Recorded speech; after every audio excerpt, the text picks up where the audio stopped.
3, 2. Hi, everybody. It's David Oman. It's Wednesday, the 13th of March. And no, you're not hearing the sound of ghosts talking in the background. I actually have the crew from Haunted Roots, Matt Rose Valley, and Gil Claviera that are here right now. And they're over there. If you want, I'll give you a shoe. Hi, Fallen Angel. So Gil came over. He was here a few years ago, and he wanted to do a follow-up since it's the 50th anniversary of the Sharon Tate murders this year. Maybe I should take you guys outside so we can talk in peace. But basically, they're here to do this, I guess, a visit to the house and go ghost hunting. It's a trip. It'll only be going on for 2 hours. That's why we're so early at 4 o'clock in the afternoon, just 5 minutes till 4, because we'll be wrapping this up at 6 o'clock. Michael, hold on one second.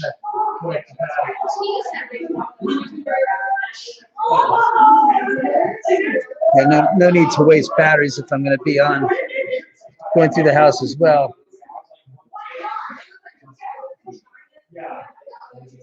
So yeah, what's going on? So, hi, Nikki Ray.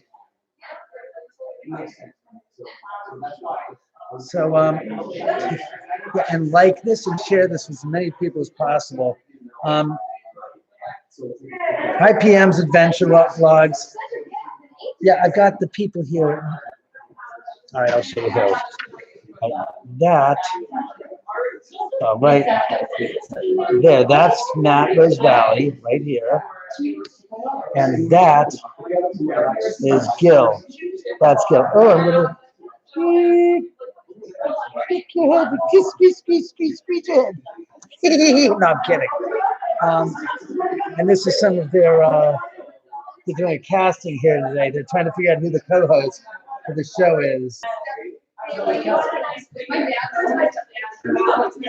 Hello, Sean T. How are you, man? You got to get back to LA and visit, especially since you were here last year. Got to have you come back for another visit. And you can do a live feed too, Sean. I'd be happy to have that. Hey, Bloody Mary, how are you? Good to have you on. Yeah, see, they're here to do a follow-up. They did a few years ago. They were here doing a walkthrough and an investigation. It was kind of funny. And I said, you guys got to come back and do a serious ghost investigation. There's no point. It's the 50th anniversary. So they're back today to do the live feed, and then they're going to edit and put together an episode.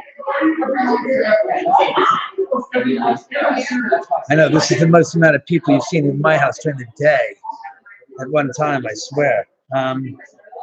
Yeah, we couldn't share the feed. They couldn't share their live feed on Facebook, and I couldn't share this feed on Facebook. So Facebook's having problems. So what do you know? That's Gil right here. That's Gil. That's Matt right there. And that's their director, camera operator, that guy there. I don't even think they're aware. Well, I know that they're aware that they can't get the Facebook Live going, but so far as I know, this is the only feed that's actually out there right now of this footage of what's happening here. I don't know what they're going to do. Maybe they'll do a YouTube Live version. Hi, Lisa. How are you? Hi, PMD Entertainment. Hey, PMDB, do you have anything to do with reality television and such? If you do, get in touch with me. I'm trying to put together a special on my house and the paranormal activity here and tied into the Sharon Tate murders. Hold on one second. Hey, guys, you're on right now live on YouTube. Yes, this is YouTube. This is my channel. Hey, introduce yourselves, guys. Matt, you first, you schmuck. How you doing, guys? I'm Matthew Rose Valley from Wonder Routes. I got Gil Claviera, my cinematography producer behind the camera. You guys, in front of the camera. Derek Blacknell, my production manager. And guys, can I have you all introduce yourselves? Ladies. Come on up. Camera's right there. Hi, I'm Whitney Wegman. Hello, Alyssa Hall. Hi, I'm Grace Flicker. And Natasha. And Erica. Wojchenko. And we're here at the Oman House, which is one of the most haunted locations here in Hollywood. We're in the Hollywood Hills, about 150 feet away from the location of the Sharon Tate murders. And that's the Oman House.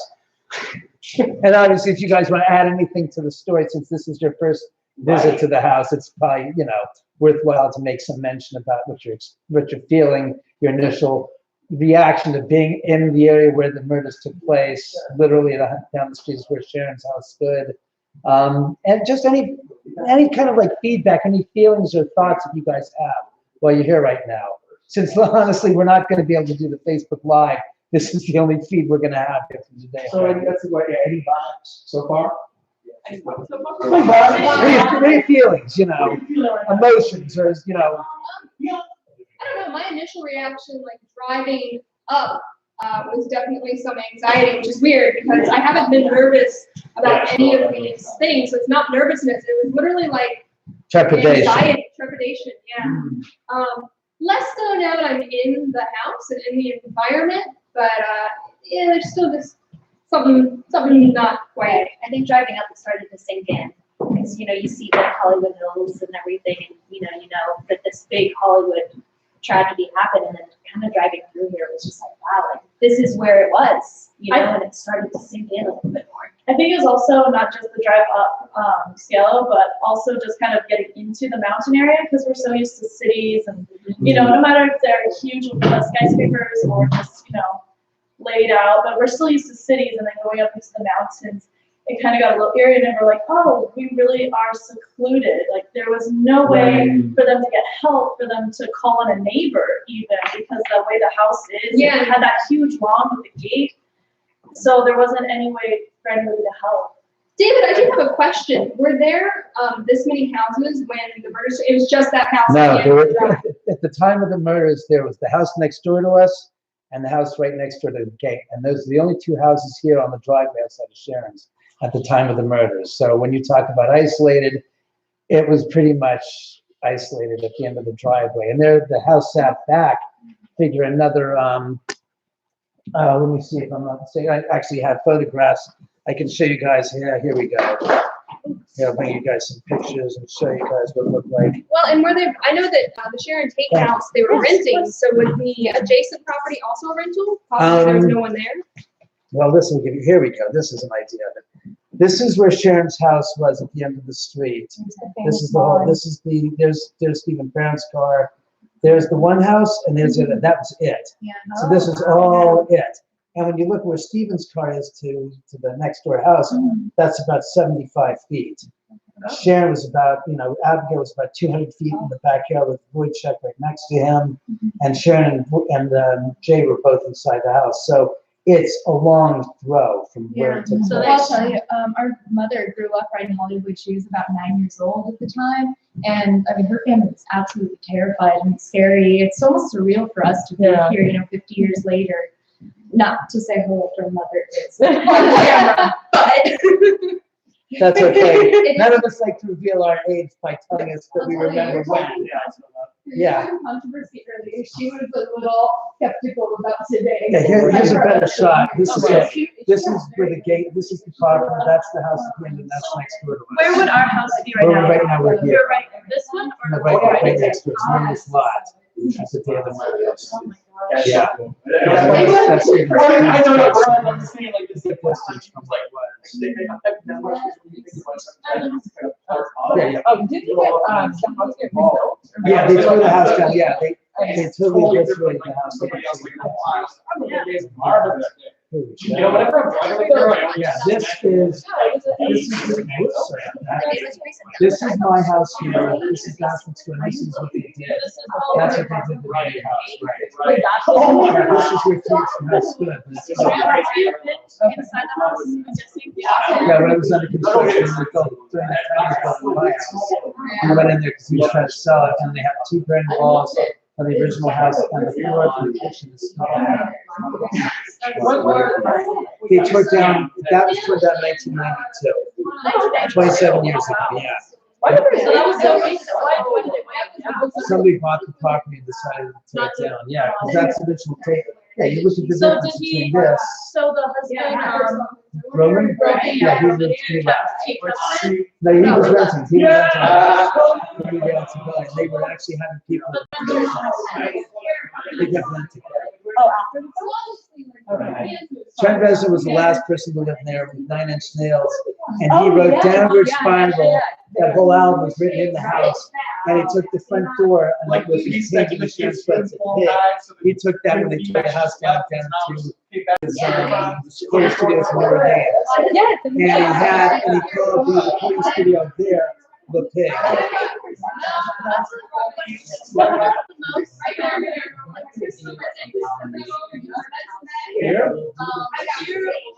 Nothing with that house, but here we've had people dragged up out of the bed, touching on the ceiling. I've seen that person, one of the victims, we've had people grabbed, touched, grabbed in their arm. You've seen fingerprints dissipating off her skin. Did they say that it was bruised? No. Just like she was really sunburned, and you could see where somebody grabbed her fingers, and you could see the white fingerprints, on it, and then it dissipated. It's This place more than. the way the house is designed by a structural engineer. There's a lot of steel. We have a 30-foot wrought iron spiral staircase. Under the second and third floors, there's 2 steel I-beams supporting the floor, and there's a lot of natural geomagnetic energy in the earth. So the way the house is designed, unbeknownst to the I'm so sorry, guys. We want to try to film. We wanted to film you giving everybody a live score. Yes. And we wanted to go for about like 10. Yes, Can absolutely. we do that? Yes, That'd absolutely. be awesome. Absolutely. Cool. So we're gonna follow you. We want you to show us what the Oman house, all the floors. Just a quick, maybe 10, 15 Sure, minutes. sure. Can somebody take the live feed with us so that they can cover us and watch the Yeah. All right, so I'm going to take them for a tour, and you guys are going to come with us, and we're going to have some fun with this. So enjoy the ride. I hope we have 11 people watching. Good. Share and push that like button. Thank you. Here we go. You hold that. Just making sure. This thing stupidly. Go. All right, you're up. Whatever. Gotcha. All right, let's giddy up and go then, kids. All right. Oh, Joe, you want me to start here? Yeah, that's perfect. All right. Perfect. So, all right, right now, as I was saying, Hey guys, I have one in my- if you have a question, you make a tap on the shoulder. I'll introduce you, and then I'll let you take the lead. all right, perfect. That's easy. So we're now at my house. This is the top floor here. This is the living area. What I'm about to show you is the den where we have the infamous Beetlejuice figurines that are constantly getting knocked over by unseen forces. And I'll show you right here where they are. And apparently they've knocked over one of the figurines since you guys have been here, which is this character, the Smoking Man. Ah, my favorite character. Oh. Now you'll see, watch what happens. All right, so that's the amount of force that it took to knock that over. And I'll set him back up.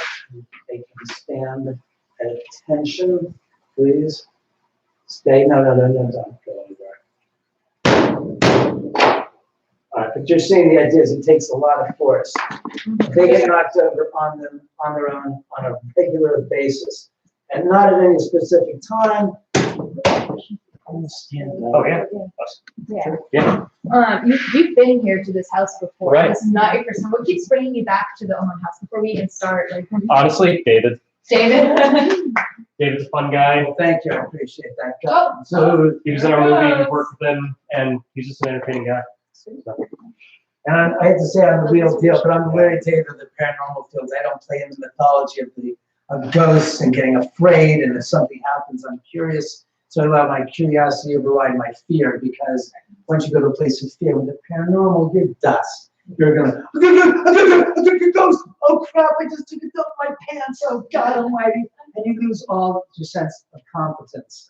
And once you do that, your rational mind takes a leap, and you are lost. So that's why I have a different approach to the paranormal, and why Matt have been here so many times and have enjoyed the opportunity to be here. We actually have our first question. Whitney Yes. Wegman, you have a question for David? Yeah, so actually, direct towards the camera, this Yes. is you, David. I read somewhere that you actually helped build this house, and that you started sensing and having paranormal experiences while it was being built.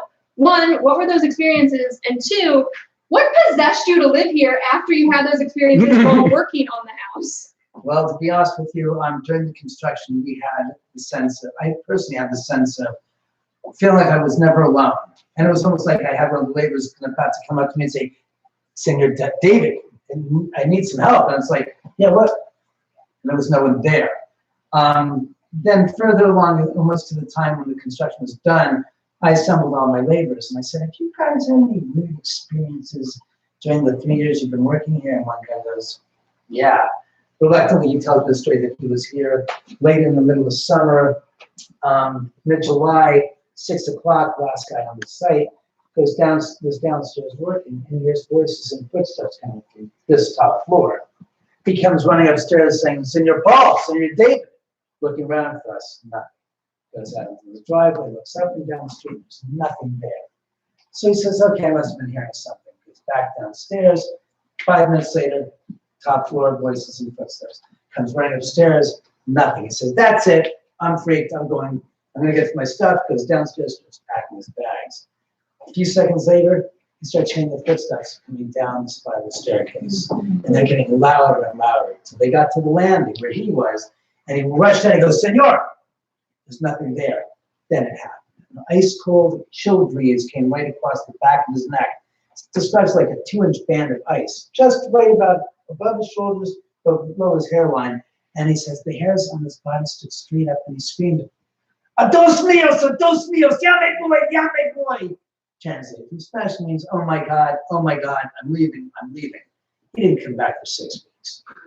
Why did he decide to come back after 6 weeks? Because he didn't get paid for the prior 3 weeks. He said, so why'd you come back? He goes, I realized I didn't get paid for the prior 3 weeks. So from that point on, when I'm on site, before anybody else left, I was the first one to leave the job before anybody else after that. And I myself had the experience of hearing the voices and the footsteps since I've been in the house. To answer your second question, why don't I leave? Well, kind of this is my theory. I spent 3 3/4 years of my life with my dad and my mom building this house. They have both since passed. And I've come to the realization that we're all going to die at some point. No one lives forever. Not any one of us will be here in 100 some odd years.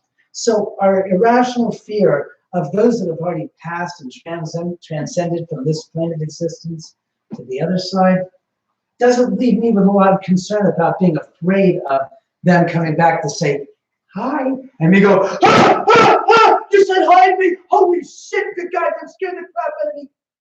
Where's that coming from? If my grandmother calls me up, now, I mean, if she did, it'd be amazing. But if she were to call me up and say, hi, honey, it's Grandma Sonia. How are you? I'll say, Grandma, I haven't heard from you in so long. Besides the fact that you're dead, it's a pleasant surprise to hear from you. The idea is that there's no need to be afraid of those that have passed away, since we are going to transcend that point of time as well. Why would we be afraid of those that have died that have come back? Outside of the myth of television and film and horror movies and books, that's myth. Ghosts aren't here to hurt you and go,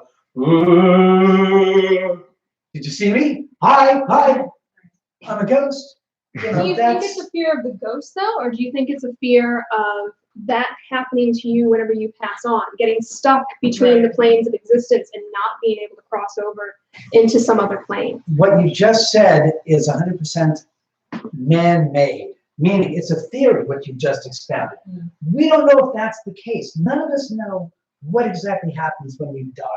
That's the whole point of it being the ultimate question, and the longest standing question is, what happens when we die? We think that they're stuck in between. We don't know if that's true. They might be sometimes here, they might be sometimes on the other side. They might be able to transcend both at the same time without any difficulty. We're the ones that are creating this stigma and this fear-based reality that possibly could be totally wrong for all we know. And for what I've seen of the spirits, and people say they're reliving their tragic deaths over and over, it's like, what the hell's with you? Do you think that destiny would have you repeating reliving your life, your death on a broken type of a record turntable? It's like it's broken.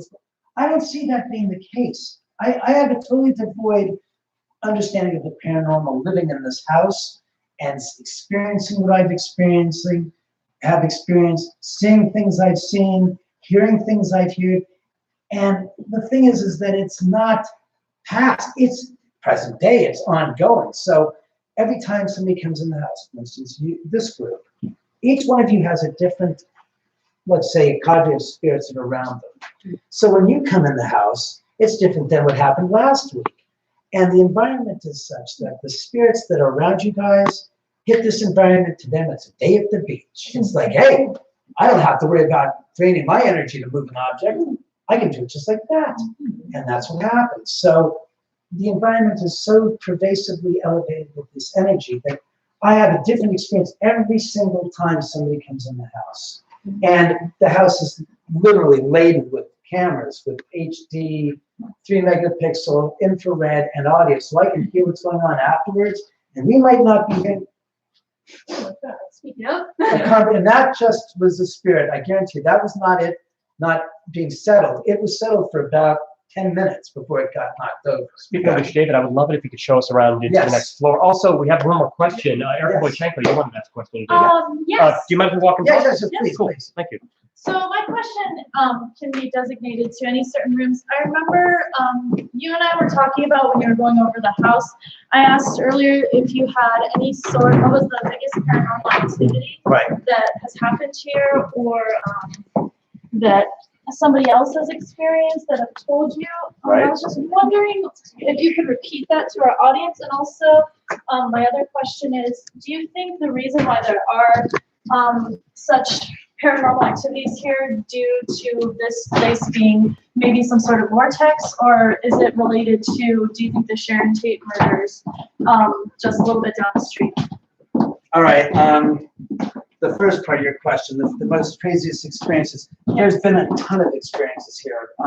Example, this hall we run right now, about 10 years ago, well, 12 years ago, my cat came out of the hall, one of the rooms there, came out, stopped, and we had a camera set up there, and she sat there and watched objects coming down the hallway, back and forth on their own that were captured in the infrared camera. And it was amazing because she was like just tracking objects, following them. She didn't chase them. She acknowledged their existence, but didn't react like a hunter animal saying, I'm going to catch that. We've had people that have been grabbed and touched. People have been dragged up out of the bedrooms, up to the corner of the ceiling. We've heard voices. We've recorded voices this past weekend of some laughter that was here, but it was just 4 of us in the room, and it's like we were all silent. It was like, did you hear that? I heard that. And we recorded it on the cameras, and it was uncanny. I've also seen the apparition of Jay Sebring in my bedroom 14 years ago. To answer your second question about the paranormal activity, if it's a vortex, the house sits on a geomagnetic anomaly. And the way the house was constructed with the structural engineer, I do believe that, if I'm not mistaken, let me see, right now, if you notice right here, you hear the sound of the acoustics on the floor, you'll hear this. It has a little deeper echo than right here. It gets a little solid. Right about here, there's a steel I-beam that runs from the width of the house, from that one end of the side of the property, and it sits attached here to a steel column and across to the other side. That's part of the reason why this house has such a dynamic feel. Under the 3rd floor, there's also another pair of steel I-beams supporting the 3rd floor. The naturally occurring electromagnetic fields radiate through the caissons, through the gray beams, through the steel, and it creates a gigantic, what you call Ferris cage. And it'll house the EMF levels to be elevated up somewhere around 10 to 25 times normal. Normal is between 300 and 500 milligauss positive. In this house, the range is anywhere between 4,500 milligauss positive all the way to 4,500 milligauss negative. The perfect dynamic environment for paranormal activity to be actively engaging. And that's what we have here. That's why, in spite of the fact that the Sharon Tate murders took place 150 feet from where we are, had they not taken place, this house would still be a bombshell of paranormal activity. But that being said, that allows them to come visit the house and, as Lisa Williams said, to enjoy themselves in this environment, to recharge. And As a result, that's why Barry Tapcock was placed the Mount Everest of haunted houses and the Disneyland for the dead. No offense, Walt. If you're here, I won't mind. But that's the dynamic in the story of the house. So like I said, when you walk in or you walk in, the spirits around you, if they feel like we want to talk to our granddaughter, okay, they can do that here. And it happens on a regular basis. Hey, David. Yes. We have a few more questions. Actually, Yes. Grace Flicker would like to ask you a Yes, question. please. Yeah, so you mentioned the fact that Lisa Williams came here, Yes. and I'm familiar with her and her Yes. medium work. And you also explained the fact that not only do it sounds like those that were murdered, the Sharon Tate murders, obviously come to visit, but that also everyone has spirits around them, and that when they come in here, they bring their own spirits. Right. So with that being said, you said that you've heard voices and other people have heard voices. So is it that everyone's being contacted by different spirits, and what is it that they hear? Yes. Or is so It's not like, here's my theory. somebody else. People come into the house and I want to find Sharon Tate. I want to speak to Sharon Tate or JC. And I go, let's bring a little sense of logic and respect to the situation. If you didn't know said star and you're a fan, what's the connection between you and said star? It's a distance connection and there's nothing there. But if it's a relation to a connection, a relation or a relative that's in relation to you, that's around you, you hit this environment, you're most likely to have the direct connection between them that know you to say, honey, I'm here. And you might get tapped on the shoulder, a tug on the hair. You might feel them patting your hair and going, who the hell is that? It's happened. Or you might hear their voice saying, honey, it's me, it's Granny Ma saying hello. And you go, I just heard my grandmother or my aunt or my sister or brother. It's that type of a thing. However, we've had people that were related, connected to Sharon that have been here. And Sharon has manifested here saying, I'm here, and manifested to move an object across the dining room table in front of the 5 of us. And I was like, that glass of wine just moved across the table 8 inches. And I'm like, okay, who the hell is this? And I heard the voice saying, it's Sharon. I'm just here to say hello. And I'm like, and the husband or the wife is going like this one under the table going, I said, it's glass. And the glass is crystal. I think the goblet is somehow magnetized. And it was connected because this woman was directly connected to Sharon when she was a little girl. Her family and Sharon's family were living in Texas at the time, and the families used to get together and go to picnics in the early mid-60s. And I was like, I didn't know this until the following day when they told us, and I was like, oh my God, that makes sense why Sharon was here to say hello, because the woman's mother and Sharon's mother were very, very good friends. Wow. Hey, David, I understand that the most active spot in this house is down one more floor. We're going to go down there in 2 seconds. I want to show you the second most active spot, Totally. which And is the hallway. as you show us, Yes. we have yet another question. Yes. Which angle would like to ask you? That's Well, see, here's, you said You that wanna talk? even if, sorry, we can walk and talk. You said that even if the murders hadn't taken place, this place would be a bombshell, right? with activity, yes. Of activity. But since they did, have you noticed any more bursting of activity since Charles Manson has died? No, that question has been asked to me a couple of Sure. times and said, do you think Charles has come to visit? And I said, he's got a long-standing seat in a fireside place by the fire in hell. So no, Charlie doesn't get to come visit here. He's persona non grata. So then do you welcome the spirits? Oh, absolutely. As Lisa Williams famously said, spirit up here, come up onto this landing. Let me get it. Yeah, keep this out of this. It curses.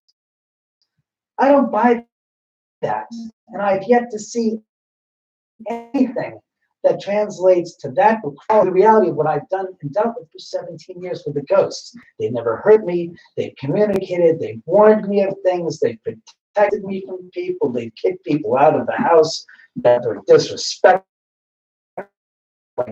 He lasted a 6-hour lockdown because the spirits could not stand his ass. They him up and down. One is Jack Crack. They don't like people that are just honest. The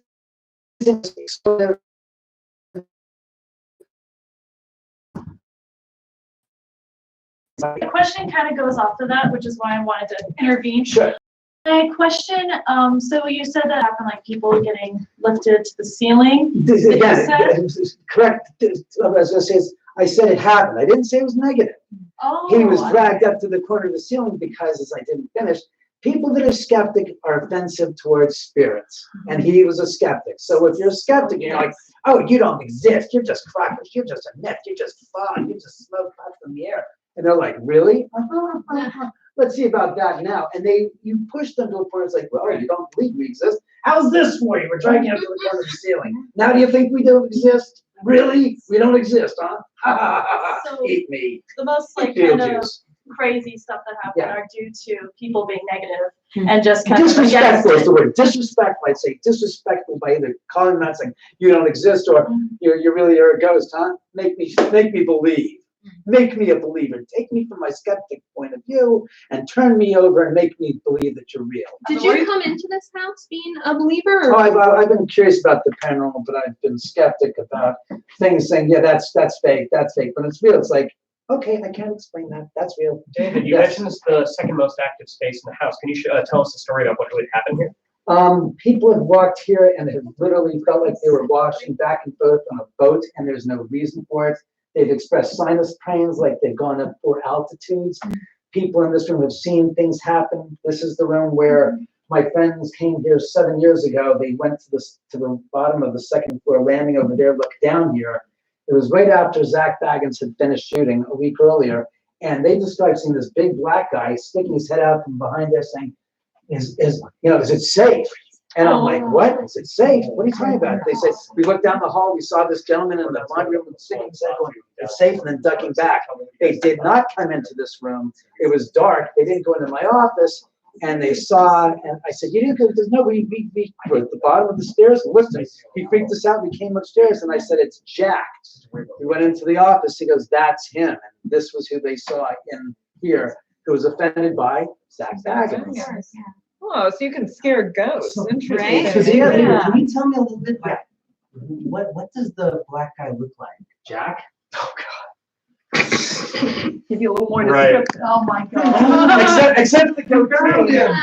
Sorry about that. I was bored. I mean, let's take a look. Look, there's Jack. I mean, Jack said he was here. Come on, take a look at the resemblance. Oh, Jack Johnson. No. Yeah. The Bucks. A little taller. Jack's a few inches, just Right. an inch taller, and a little different build. But like I said, Jack was like poking his head out. It was amazing. So the women were like, "Oh my God, that's him." They said, "That's who we saw." I said, "You didn't," because we didn't see anything. It was all pitch black here. We just saw a man sticking and saying, "Is it safe?" And then ducking back. Speaking of which, All right, we'll David, go downstairs. Yeah, you guys can I just one shot, David. I want to get a shot like you're in front, Matt. If you could be in the back. Yeah, sure. I'm gonna have the ladies like walk with us, and I want you to tell us like while we're walking. Or maybe Yeah. it's like, is this just, spot to oh, come so I only have like a little bit of skin. Like if you're gonna. Well, I got these guys in the back. That's the reason it comes right. I mean, you feel that too. Yeah. Okay. Yeah. I was like, just solid rubbing up against it. You know, hey, we here. We here for Yeah.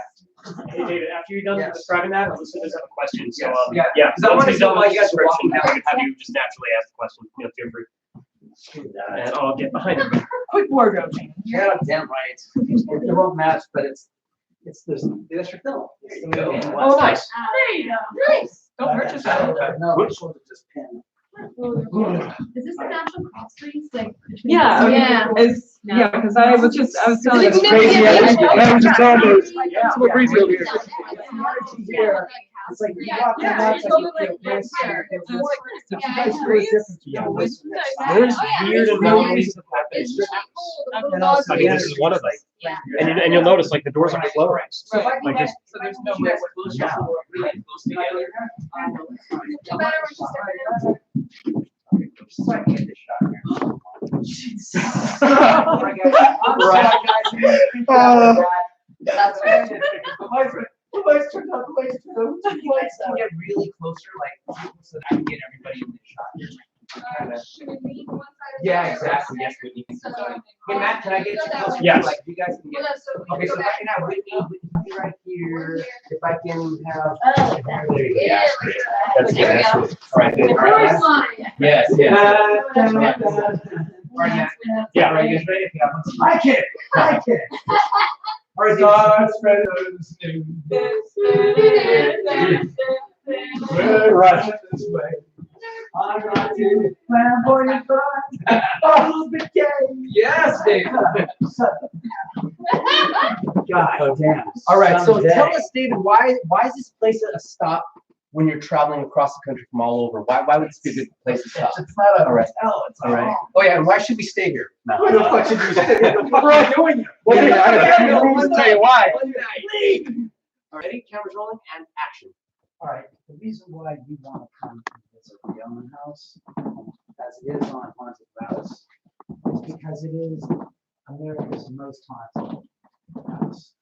Being the Mount Everest of haunted houses and the Disneyland for the dead. This is the 50th anniversary of the Sharon Tate murders as well. I'm now taking them to the deepest, darkest part of the house, the third level, the haunted level, near the law room and the theater room. And David, we have another question for you from Alyssa Hall.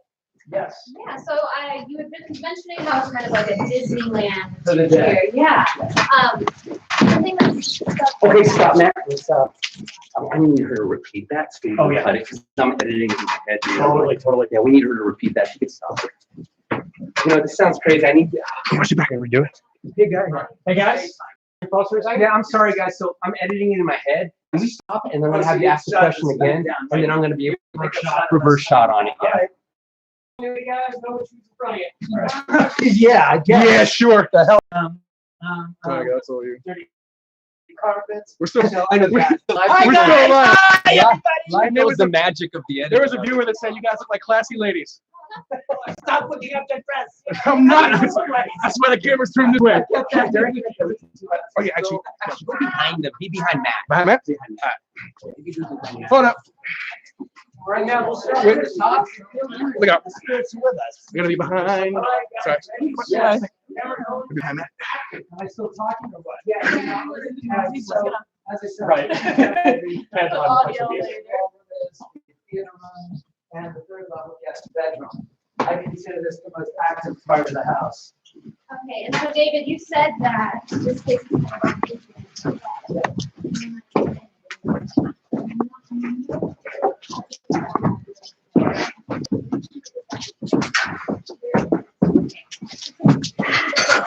It's right now. This is remember right now. Daytime, 4:30 in the afternoon. It's different. You'll see it shifts. I don't want to say it gets heavier and darker as the night comes upon us, but the energy transmutes. It changes. It kind of becomes a little bit more heavy into the evening. And again, depending upon who's here, you're actually playing with the chemistry set, I like to consider, because everybody is different in who they're bringing in.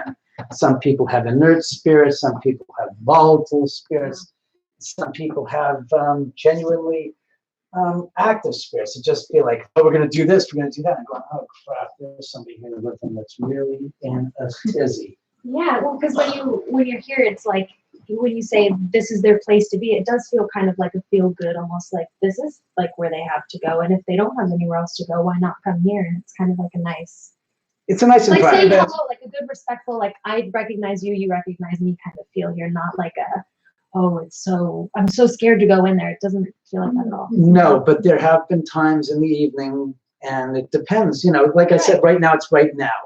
It could be tomorrow at this time, and it could be really active. Mhm. It could be tonight at 2 a.m. It could be anytime. It has a different flow. It doesn't, how should we say, it doesn't work on the principles, well, it's 3 a.m. and the spirits are hot.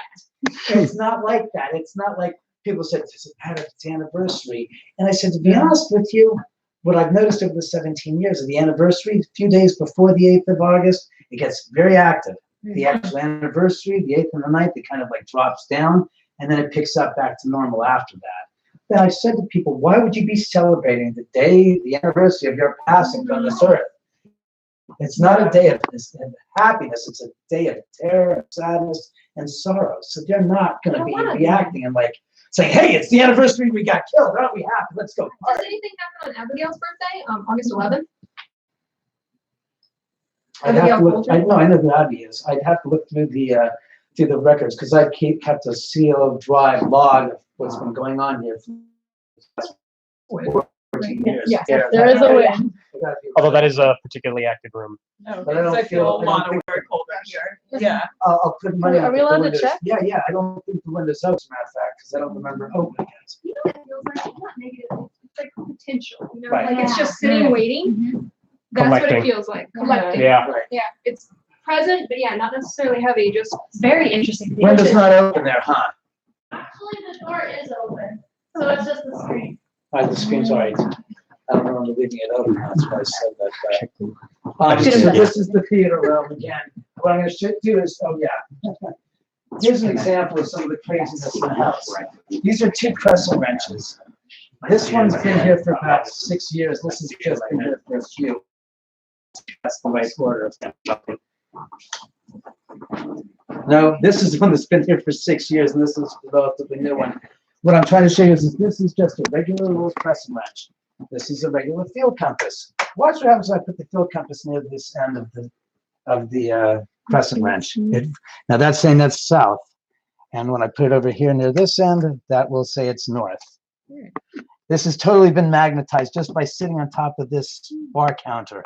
And here's a regular one that's been here for a little while, and you'll see it has actually no actions whatsoever to it at all. Wow. And David, there's something else unique about down here that you told us about, an interment. Oh, yeah, we're about to go into the earthen wall room where Right. the Native American Lisa Williams, for those of you who do and don't know, she's an English psychic. She's been on television, had the Lisa Williams show. She came here 13 years ago after Ghost Hunters aired. She was the one who I told you at the top of the stairs. She looked into the bar and saw some activity there, the party. She came into what is the earthen wall room, and she was the first person who pinned the Native American on horseback. And she was the one who came up with that story. And I kept it under wraps because I said, whoever is psychic that comes in the house, I'm going to test I'm going to test Lisa Williams' credibility, and B, I'm going to test the credibility and veracity of these psychics. Right. Every psychic that came in there after Lisa said, you know, there's a Native American on horseback in this land of it. I'm going, so I didn't say anything. I said, oh, that's interesting. So I wrote down, it's like, you got that right. Yeah. Next, James Von Prague, you got that right. Chris Fleming, you got that right. Jackie Baird from American Psychic Challenge, you got that right. And it became a running kind of not a joke, but a running curiosity to see who's gifted. Right. And finally, I let the cat out of the bag for 5 years ago when Zach Baggins came here with Ghost Adventures, and he turned around and said, your house is built on ceremonial Native American burial ground. And I was like, that's not what I said. I said one guy died by accident, and his body and his horse's remains were left on the side of the earth. They were covered through the mudslides and the earth shifting, and that's it. One man, one horse, no ceremonies, no burial ground, just died and was on the earth. do your investigational techniques come from your background as a private investigator? Like, is that, do you bring that into Yeah, I your ghost do. As a investigation? matter of fact, I do because, well, when we first bought the first 8 paranormal investigators here, the psychics, I said we're going to do it in 2 nights, 5 on one night, 3 on another. I'm not telling them anything about the location. We're not going to have them intermingled beforehand. We're going to have 5 different locations with each psychic. Bring one in, blindfold her when she's driven up. She write it down, we record it, we interview her, we go back to place 1. Bring the second one in, same thing. The whole idea, third one comes in, at the end of the night, we brought the 5 of them together to interview them collectively. The very first time the 5 of them had ever met and knew they were working on this. Got their information, then we let the cat out of the bag with the reveal. And I will tell you that that is the first time anybody has ever done an investigation anywhere with those kind of scientific approaches. And the information that we got was riveting because we're walking through and one psychic says, oh my God, I'm feeling sharp pains. I feel like I'm being stabbed across the top of my torso and the back of my head. One of the guys says, it feels like it's being bashed in. Every single one of them picked up an empathic, feels like it's just been caved in. And when the reveal came about, what they gave us information-wise, when they found out, they're going, oh my God, that explains what I was feeling with this, and the this, and the arms, and my stomach. It was riveting. So yeah, I kind of believe that that's the best way to provide an audience that's skeptical with a real, tangible experience to the paranormal. It's not just, I did all my research, look what I know about this location, now I'm going to go in and investigate it. I'm like, how much can you gather knowledge-wise if you predispose the knowledge before you've entered the location? And therefore, everything you get is going to be plugging into, oh, I hear Gibby. What's Gibby? It was, oh, I researched it. Abigail's nickname was Gibby. Well, it's like, How did you know? How could you not let Abby tell you that before you knew it, so that you went in knowing beforehand? It's like building. It's like doing an open book test. Right. You don't learn shit from knowing the test before you take it, and that was my problem. So I like to do that. So you think it's better to kind of have a blank book and then have what's in the house fill it up? If you're first of all, if you're empathic, it's the best way to go, because then you're not allowing yourself to go to the left side of your brain going, I know what this is, I know all this, and I can plug this in. And if you're an investigator, if you go with a blank page, you'll get all the information unbounded and untainted, because you're not saying, oh, it's got to be related to this, it's got to be.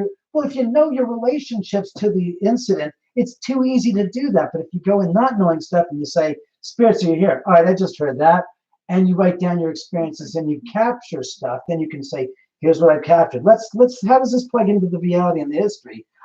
Oh my God, look at all of this, and it connects to this. It makes it much more interesting. And the TV shows today don't believe in that because it's entertainment. Right. And in this house, I've seen it. It works, and it's been proven that you can bring people in here dumb as an ox of the location, not mentally, but they don't know the location. Then they tell you about it. It's like going, oh my God, where the hell did you get all this information? How could you? Oh, the only other answer is you got it from the spirits that told you the information, not the reading and the research and the books that you knew before you got there. In your previous life as a PI, did you have paranormal experiences? Yes, okay, they helped me out a lot. They were here. quite, as you say, effective in helping me take care of getting people, finding people. When people would say, "Oh, I'm not that such and such," it was like bullshit, and I would like, "Oh, really? Okay, I'll take your word for it." And sure enough, the idiot would go back into the home where they're not supposed to be, but they don't live. And it's like they come out the back, and I said, "Hey, such and such," and they go, "Yeah, what's it?" He said, "You're busted.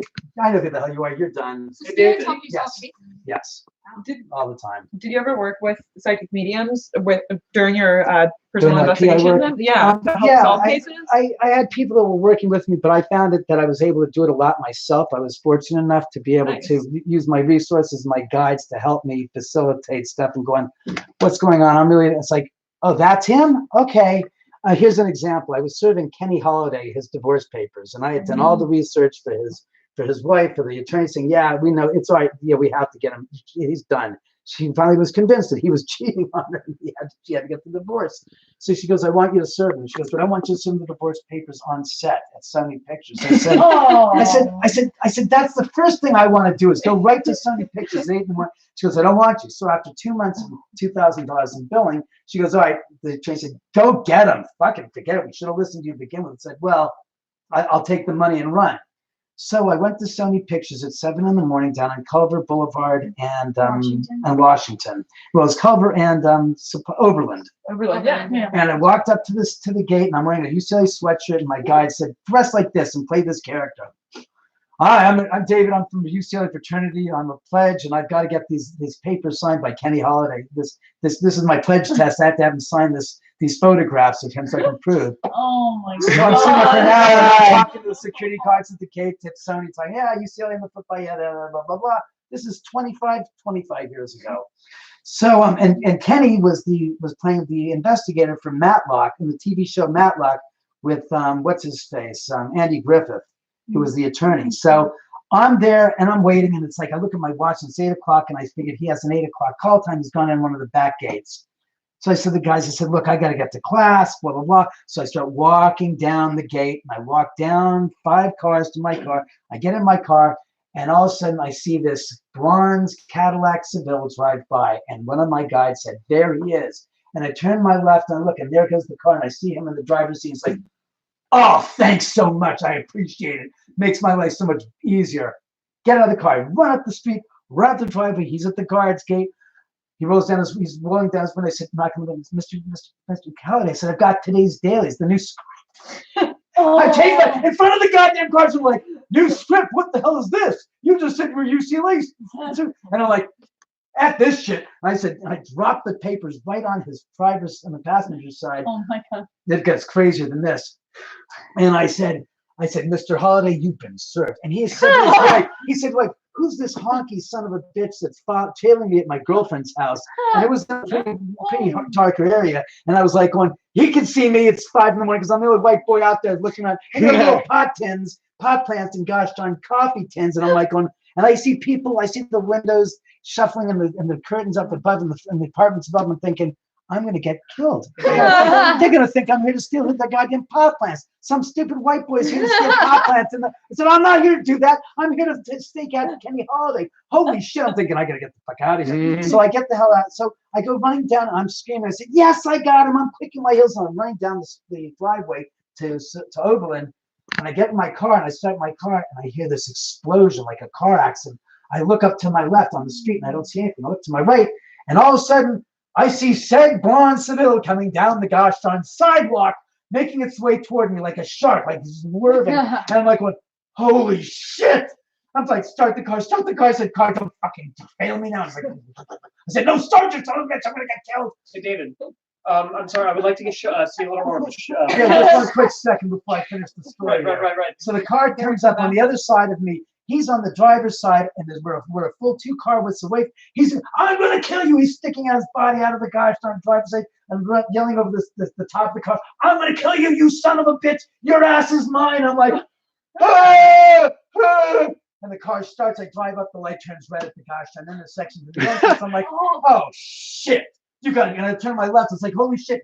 Bouncing off the gosh darn sidewalk is Kenny in his goddamn Cadillac, motoring up towards me on the other side, right alongside of me. And the light turns green. I go like this. And right as I move up, he slides, tries to slam into me. It's like, holy shit, we got to the second. He does it again. I do it the third time. I make a quick right down Washington, and I'm fine 110 miles an hour. Like, cops, where the are you? Give me a fucking ticket, you son of a bitch. Find me, ticket me, get this son of a bitch. I get home, I call the wife up, and she goes, oh, calls me 10 minutes later, goes, oh, Kenny was upset that you finally nailed him. That's all. He just blew a gasket. He's okay. And I'm thinking my fucking life just flashed before my eyes. Bitch. You crazy bitch, you crazy ass bastard. Oh my God. That's how the spirits protected me and saved me. That's awesome.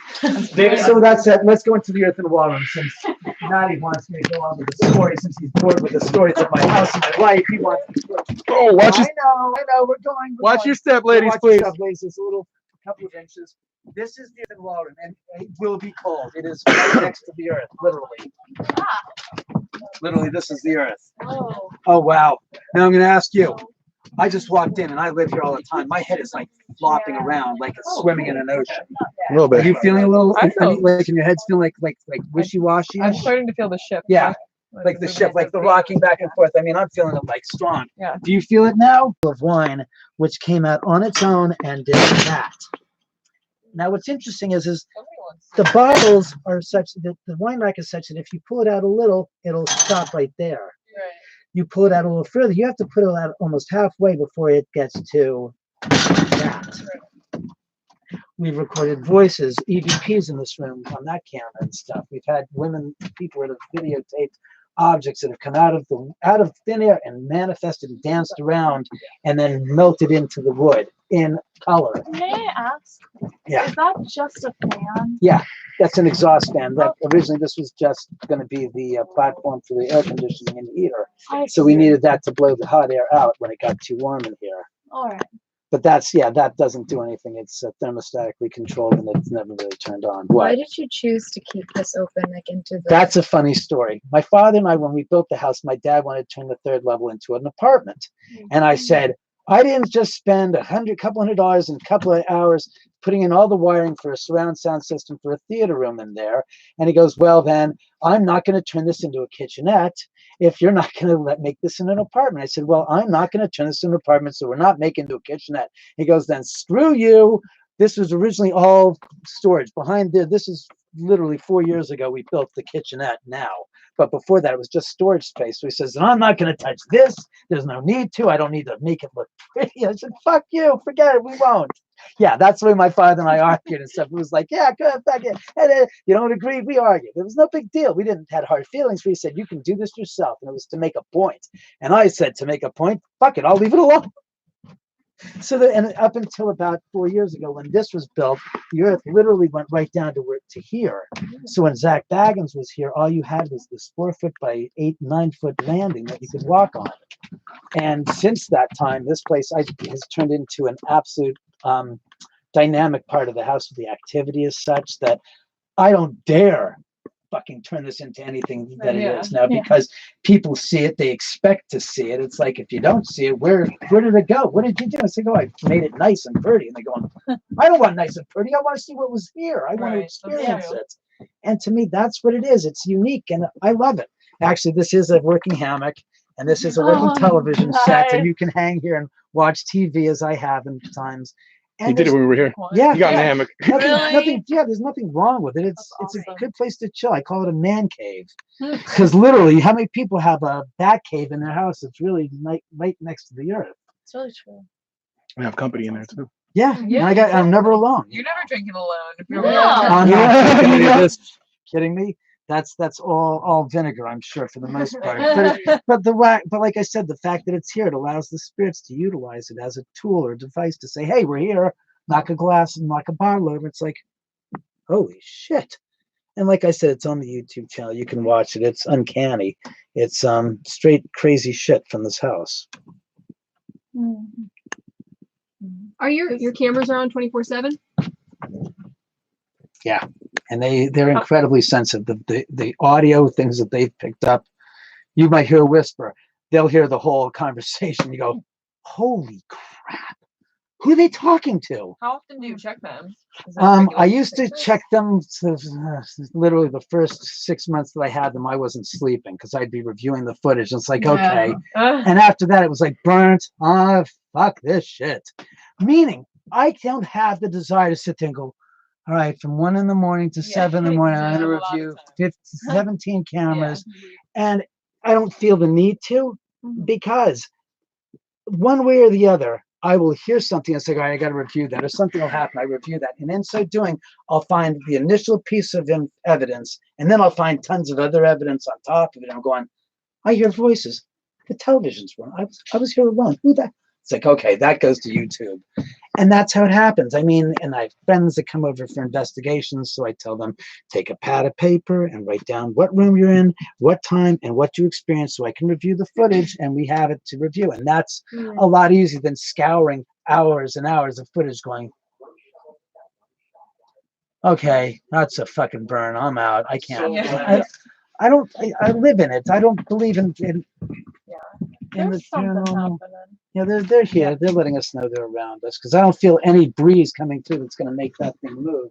And it would take a gentle breeze, and it would have to come right by. What's up, Maddie? We got to wrap this section up pretty quick, and we want to move on to the debunked section that we like. Go to the next bedroom now? Yeah, we're moving in there. We're so live. Thank you so much for sharing this with us, David. This is really cool. No, just the mediums.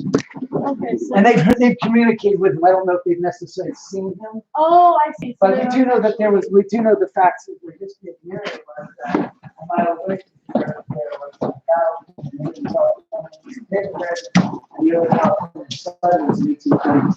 research, and this whole area was living with the Tonga tribes, and they were here in all of LA County. But that incident that happened in 1842 was where the 3 bodies were left on the site where they were killed a mile away from here, and they were basically in this area. So when the psychics used to come here, before I knew any of the stories of the Native Americans, they would say, I feel Native American energy here. And I'm like, oh, what the fucking fuck? You're gonna see a guy on horseback with a headdress and a teepee, and they go, no, different, but Native American nonetheless. The research providers said, yeah, they were here, but they didn't have teepees, they didn't have headdresses. They had a whole different unique style of clothing and habitat, because they used the resources that were here. We didn't have buffalo, so you didn't have the material to make teepees. And they weren't Plains Indians, they were different. So the truth is, they were actually here. It's like, you're kidding us. So that's the interesting, happenstance of the history of the area connected to Native Americans. And this is the room where my key grip is dragged up from the corner of this bed to the corner of this ceiling up here by an unseen force. And that was 15 years ago. And he says, this is the guy 14 years ago, 2005. He said, the voice said, "You're coming with us." And he was dragged up towards the front of the ceiling. He goes, "No, no, put me down, put me down." And on the interview where we interviewed him 6 months later, he goes, "I found myself sitting bolt upright on the opposite side of the bed. And I was on this side of the bed to begin with. He goes, I didn't get up and move to the other side of the bed." And he was totally freaked out. Had people here that had cell phones ripped out of their hands and thrown up against the screen. People have been in here to see 3 apparitions walking through the room to the bed, to the bathroom and disappear. The door's been locked in its own during the Poltergeist DVD Blu-ray release party. They turned this into Carol Ann's room. Ooh, and it looked like nothing in here. It looked like a ghost room. They both tried to get in the door. It's on the video camera. The door is locked. I come in and say, "What are you talking about? The door is locked." The door isn't locked. We go back to the door. It opens right up. People have been locked in the room from the bathroom from the inside when the lock mechanism is on the same side of the door with them. Okay?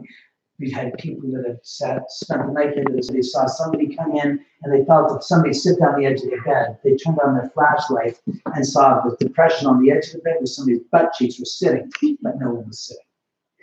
Cool. Voices and footsteps in this room this past weekend. We recorded the laughter of the little girl cackling. It's on my YouTube channel. It was like on, who the hell is that? Who do you think the little girl is? Don't know. She actually plays the keyboard, which was left here from the Poltergeist DVD Blu-ray release party, because the little girl loved it so much that people would say to me, goes, "It played a single goddamn note on its own." I'm like, "What?" She goes, "It played a single note and stopped." I'm like, "It's not my toy." Since that time, it plays on its own when it feels the desire to communicate and let people know that she's here. It's just like I said, it's a trigger mechanism, and I've left it for Gwendolyn, as what we've nicknamed her, to have as a toy. That's why there's that teddy bear in the other room. That's from this bed that somebody left as a gift for Gwendolyn. So Why did you choose that's Gwendolyn? also Gwendolyn's thing, exactly. So Why did you choose the name Gwendolyn? some psychic that was here said that her name was Gwendolyn. I was like, "Oh, okay." And I kept hearing she was around 8 to 10 years old, died in her late 30s, early 40s, somewhere. But she just happens to find this house really inviting and a very comfortable environment to hang in. It's like, okay, that's cool. Again, I don't have this type of a design fear like, ghost is here. It's like, fucking let them hang. That's okay. You know, it's not, again, if it's not a hardship to me and I'm personally afflicted or affected, why do I care? It doesn't bother me. It's allowing them to have a safe harbor where they feel that there is not so much there. I don't mind having that be this place, because why not? Why should it be bars and gates saying, "No, don't come in, stay out"? This isn't Donald Trump's universe, so to speak, that I partake in. So I allow them to stay here and to enjoy the energy. It's nothing that bothers me. I'm not concerned. It's like they're gonna go wake up them out. There's a ghost in front of my bed. It's like, okay, what do you guys want? All right. Go on, go find another room to hang out. You're bugging the crap out of me. Please, thank you. Does the paranormal activity usually stay in this house, or is it all throughout the area? From what I've heard from other neighbors in the adjacent in the area, the whole area's got the energy. However, again, my personal belief is that 99.9% of the earth is haunted, because anywhere that people have lived, loved, worked, played, or died is going to be a familiar place to them when they were alive, and that's all it is. It's a haunt, meaning I'm going to my old haunts. When people say that, familiar places that you went to when you were younger that you have an attachment to. Same thing for those that have no longer occupy a body on this plane of existence. They're coming back to see places that were familiar. The idea of cemeteries are 99.99% not haunted. Right. Because it's a repository of body. However, when a mourner who spends his entire life going back to the tomb, or somebody saying, "I miss you so much, I wish you were still alive, here's a rose," and does that, that's a memory of a living person that's imploring upon that location to that point. Not the same as somebody saying, "Oh, we're taking your remains, we're turning you on the earth." And for a ghost to be sitting there looking, having to plan over their decomposing body, going, Wow, there I am in the gosh darn coffin, and I'm starting to gosh darn molt and rot. Oh, it's in this hellish eternity. I get to watch myself rot into moldy muck. Yeah, that's not what I think the dynamics of the hereafter are all about. So I don't see the connection of I'm watching my body. Or what if this is the mythology? You die in a terrible cannery accident in San Pedro at the tuna processing plant for Stargaze, which did happen because the guy was, you remember a few months ago, he died in the processing plant. Is he going to come back in a couple of cases of gosh darn Stargaze tuna? And yeah, he'll say, oh my God, there's a couple. What the fuck? It says there a couple of cases of Stargaze tuna. Hey, it's Charlie! He came back to visit us. He did come back the way he died. Just as John did one day the wood chip. You see that pile of wood chips up there? We call him chick beef. That's Charlie. Yeah, Charlie's chick beef.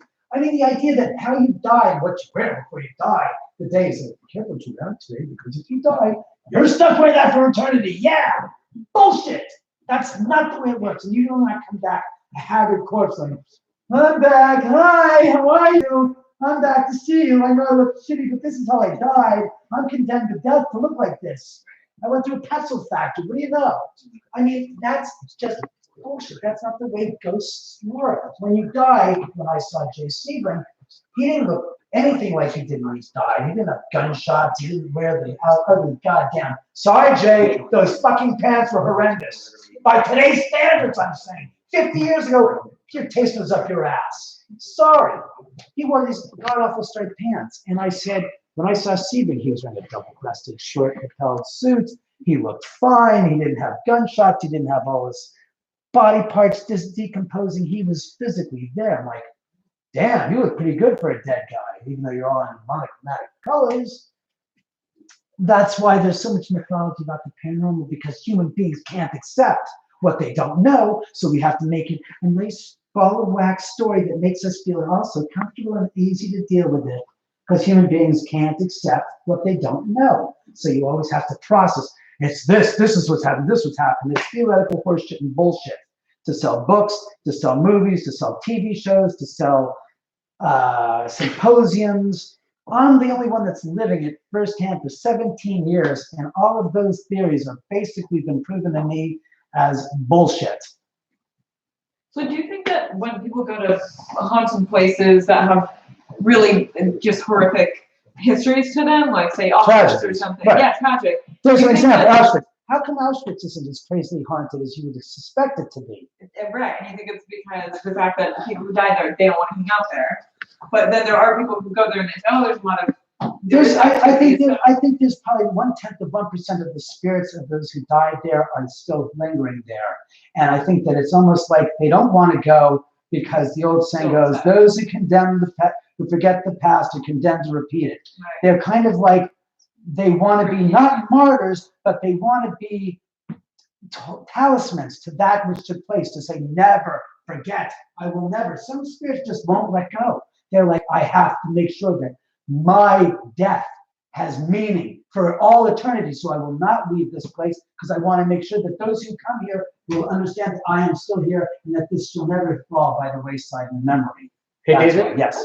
We need to Yes, film yes. the debunk commercial. Yes, let's go. And we'd like to do it down here. Go for it. But once we're done, Yes, whatever you we want. want to give you.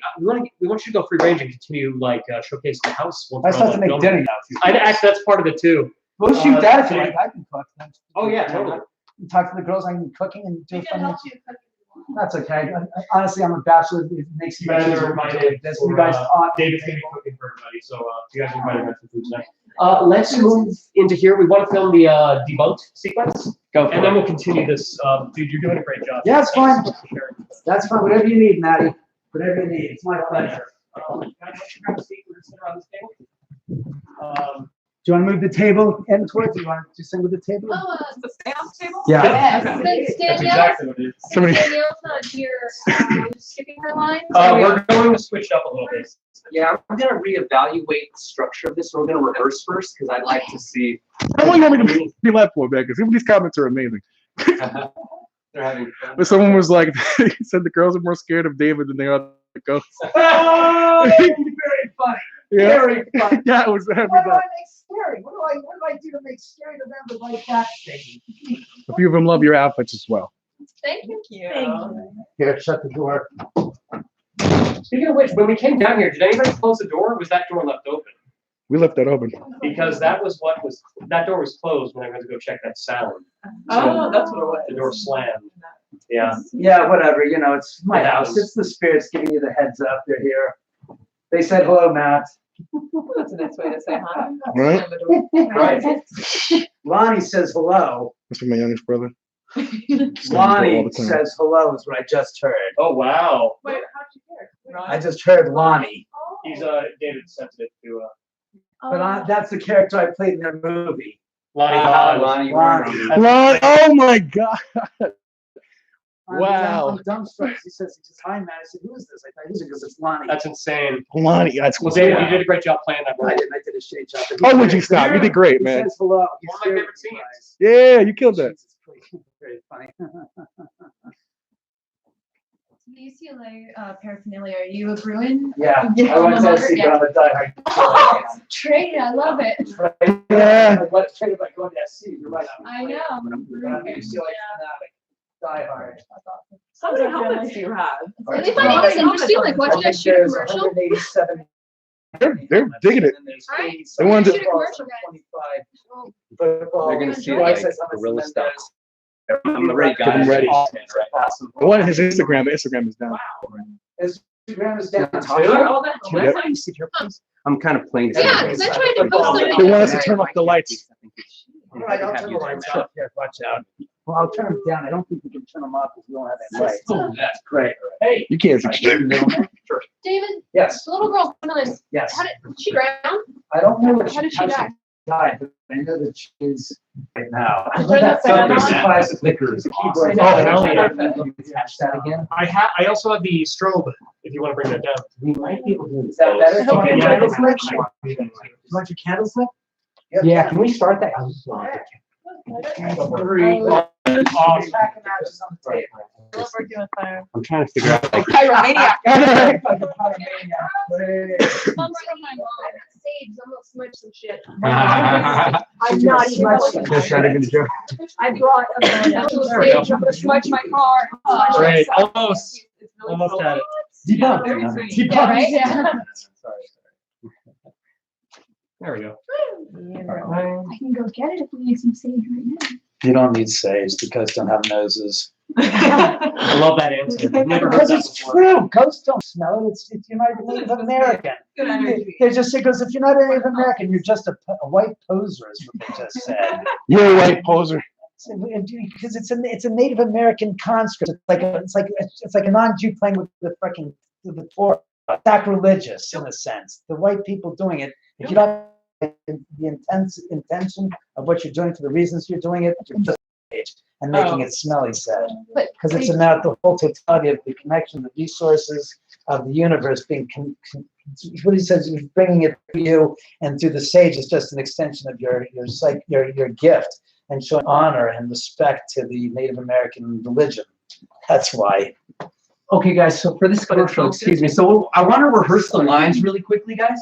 You know, Okay, so I'm going to be directing this. I want to make sure that you guys get a feel of it. I'm going to make it, All right. okay, just for the motivation. Hi. 80s, 90s commercials, like, Oh, yeah. debunked! Oh my goodness, debunked! Whoa.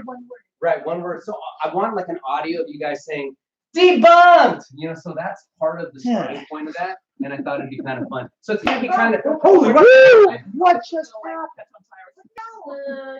You want to? Yeah, but why did it was It didn't like debunking. No, I'm telling you. something, it just moved on its own.